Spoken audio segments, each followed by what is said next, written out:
Eurovision 2023, how buy tickets today? The UK is preparing to host the Eurovision Song Contest for the first time in 25 years, with Mae Muller set to represent the UK. Millions of people across Europe are expected to tune into the singing extravaganza, which will be staged in Liverpool on behalf of war-torn Ukraine. As anticipation mounts, here is everything you need to know about Eurovision 2023. The Eurovision 2023 final will take place on Saturday, the 13th of May, following two semi-finals on Tuesday, the 9th of May and Thursday, the 11th of May. All three events will take place at Liverpool's M&S Bank Arena, which has a capacity of 11,000. UK contestant Mae Muller will aim to become the first British winner since Katrina and the Waves in 1997. Her entry, I Wrote a Song, is an upbeat breakup track which takes aim at a cheating ex-boyfriend. I've loved watching Eurovision all my life, so to compete in such a massive music competition is simply brilliant, she said. The final remaining tickets to the Eurovision Song Contest in Liverpool will go on sale at 12 p.m. today. A limited number of tickets to each of the 9 live shows which make up the competition will be released on Ticketmaster UK. Ticket prices range from £30 to £380 and depend on the type of show and seat being chosen. The semi-finals and final will be broadcast live on BBC One and iPlayer, meaning you can enjoy the festivities from the comfort of your living room. The final will also be shown in select cinemas and on big screens in cities across the country.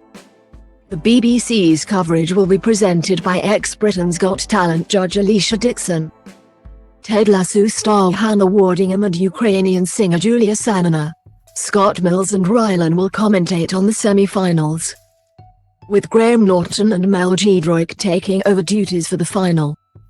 The semi-finals will feature performances from several Ukrainian stars, as well as Rita Ora and the X Factor's Rebecca Ferguson. Last year's winners, Ukraine's Kalash Orchestra, will perform during the grand final, as will the UK's runner-up Sam Ryder.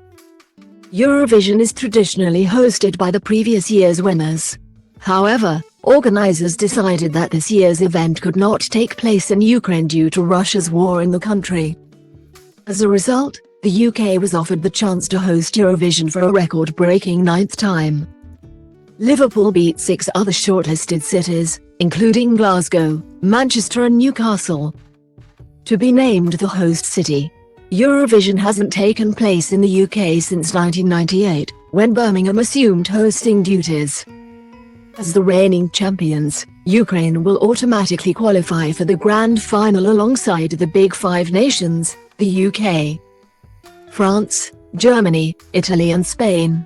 The country will be represented by electronic duo Tvorky. The slogan of this year's event is United by Music, which the BBC said reflects the power of music to bring people together. Amid the conflict in Ukraine, the event's official artwork shows hearts beating together in the colors of the Ukrainian and UK flags. Meanwhile, the stage design was inspired from a wide hug to give the impression of opening its arms to Ukraine, according to the BBC. Kalash Orchestra said, "While we're sad that we couldn't bring the Eurovision Song Contest back to our home country, we're really grateful to the UK for hosting this party on our behalf. We will perform for everyone in Ukraine to remind us that better days and our country's victory is ahead, as well as to show the world what Ukraine is fighting for." Double quote.